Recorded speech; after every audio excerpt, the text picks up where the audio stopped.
Hi hello welcome to my channel. ఈరోజు మన ఛానల్లో చూపిస్తుంది చికెన్ అనమాట. శ్రావణ మాసం చికెన్తో ఎందుకు వచ్చారు అనుకోకండి. చికెన్ చాలామంది తింటారు, తినకుండా అయితే ఉన్నారు. శ్రావణ మాసంలో ఇటు వచ్చి ఫ్రైడే సాటర్డే తినరంతే, మిగతా రోజులు తింటారు. కొందరు ట్యూస్డే కూడా తినరు, యాక్చువల్గా సండే అయితే తింటూ ఉంటారు. సో అలా తినే వాళ్ళ కోసం, అలాగే తర్వాత తినే వాళ్ళ కోసం అనమాట ఈ వీడియో. శ్రావణ మాసం చికెన్ పెట్టానని అయితే నన్ను తిట్టుకోకండి. నేను దీనికోసం పిల్లల కోసం స్పెషల్గా చేద్దాము అనేసి అయితే ఒక 1/2 కిలో చికెన్ తెచ్చుకున్నాం, మొత్తం బోన్లెస్సే. సో అది ఫుల్ వాటర్లోని ఉప్పు వాసిపోయేసి బాగా ఒక అరగంట ఉంచి కడిగేసుకొని తీసుకుని ఇట్లా చిన్న ముక్కలుగా కట్ చేసి పెట్టుకున్నాను అనమాట. మీకు చూపిస్తున్నాను కదా. అలా పెట్టుకున్నాక అందులోనే కొంచెం అల్లం వెల్లుల్లి పేస్ట్, అలాగే చికెన్ మసాలా, కొంచెం గరం మసాలా. చికెన్ మసాలా గరం మసాలా ఇంట్లో కూడా చేసుకోవచ్చు, ఇంట్లో చేసుకునే చాలా బాగుంటాయి.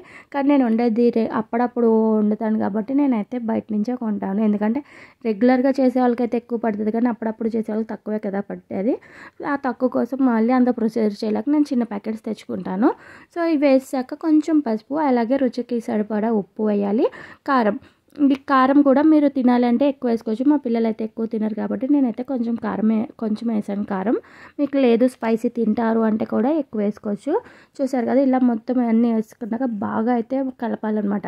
మనం అన్నం కూర కలుపుతాం కదా, అట్లా మొత్తం పిసికి కలిపితే మనకి అది మొత్తం మన ఫ్లేవర్ అంతా చికెన్ పీసెస్కి బాగా పడుతుంది. మ్యారినేట్ చేయడం అంటారు కదా, అట్లా అనమాట. అలా చేసాక అందులో ఒక 1/2 నిమ్మకాయ చెక్క తీసుకుని జ్యూస్ పిండేసుకుని బాగా అది కూడా నిమ్మకాయ కూడా మొత్తం కలిపేలాగా మిక్స్ చేసుకోవాలి.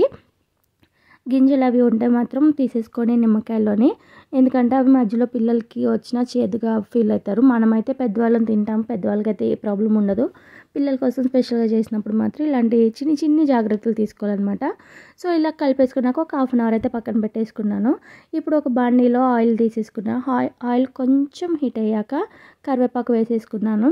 కరివేపాకు వేసుకుని మనం ముందుగా మ్యారినేట్ చేసి పెట్టిన చికెన్ ఉంది కదండి, ఆ చికెన్ అయితే వేసి సిమ్లో పెట్టి మూత పెట్టి, చూసారు కదా స్ప్రెడ్ చేసేస్తున్నాను. అలా స్ప్రెడ్ చేసి మూత పెట్టి అయితే కొంచెం కుక్ చేసుకుందాము. అలా మూత పెట్టడం వల్ల ఏంటంటే బాగా మగ్గుతుంది అనమాట. ఇట్లా స్ప్రెడ్ చేశాక లో ఫ్లేమ్ అన్నమాట.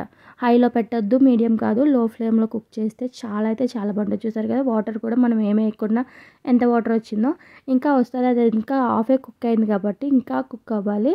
మళ్ళీ ఒకసారి అంటే కొంచెం మాడిపోతుంది, అటు ఇటు కలపాలి కదా, పైకి కిందకి అలా కలిపేసి మళ్ళీ మూత పెట్టేసి ఉంచేసుకున్నాను. చూసారు కదా మొత్తం వాటర్ అంతా ఇంకిపోయి ఎట్లా ఉందో.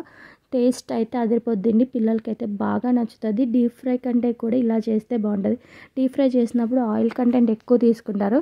చూసారుగా మొత్తం దగ్గరగా అయిపోయాక కొంచెం కొత్తిమీర వేసుకొని సర్వ్ చేసుకుంటే అయితే సూపర్ ఉంటుంది. పిల్లలు అయితే చాలా ఇష్టంగా తింటారనమాట. ఫైనల్గా అయితే చికెన్ ఫ్రై రెడీ అయిపోయింది, పిల్లల కోసం ఎస్పెషల్లీ. మా పాపకైతే బాగా నచ్చిందనమాట. బాబు అయితే కొంచెం వేడిగా ఉందంట, కానీ తిన్నాడు తర్వాత ఊదుకుంటూనే. సో ఈ వీడియో నచ్చితే లైక్ చేయండి, షేర్ చేయండి, సబ్స్క్రైబ్ చేయడం మర్చిపోదు. Thank you.